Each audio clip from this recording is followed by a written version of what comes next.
Pick up two objects that look exactly the same, and your brain will instantly trust the heavier one. The hand reaches a verdict before the eye has even finished looking. This diagram illustrates a psychological rule marketers call sensation transference.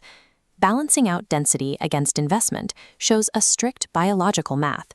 The physical density we feel in our hands transfers directly into an assumption of financial investment and premium quality.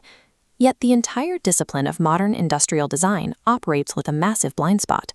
Our primary tools for evaluating these concepts are entirely weightless. A high-fidelity 3D render weighs absolutely nothing. A digital screenshot is weightless. Even a physical clay model in a studio is held up by a heavy metal armature, completely masking how the final object will actually sit in your palm. Every artifact a studio gathers around to judge a new concept completely hides the specific physical property that will do half the persuading once that product actually ships.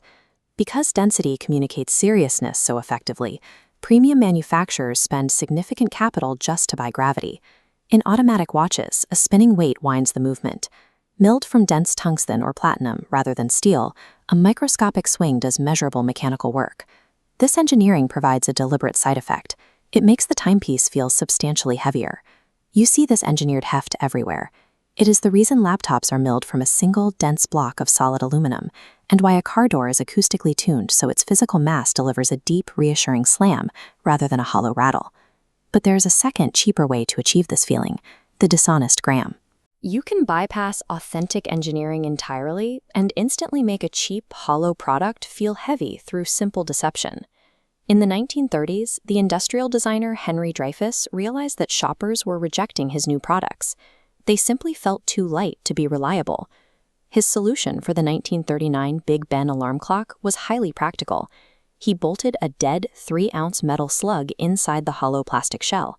It served zero mechanical purpose, but it successfully fooled the shopper's hand. In the hand, honest engineering and cheap cosmetics feel exactly the same.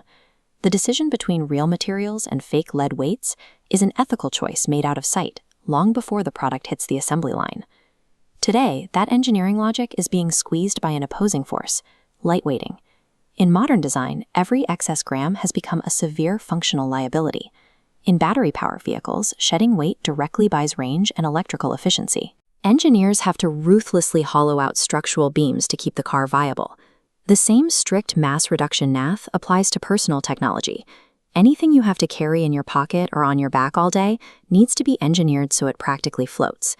This split-screen flowchart maps out the psychological paradox designers are now trapped in. As the path splits, we see that your brain reads heavy physical density on the left as premium quality, but it reads a feather-light profile on the right as high performance. Balancing these two realities requires walking a structural tightrope. You must engineer heavy density exactly where the hand lands, while invisibly stripping it from everywhere else.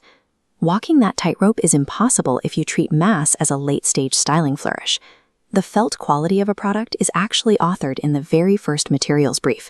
It happens the moment a studio chooses a solid metal billet over a hollow polymer molding. By the time anyone actually holds a physical prototype in their hand, the structural argument is largely over. The mass is locked in and irreversible. This is where strictly visual software fails.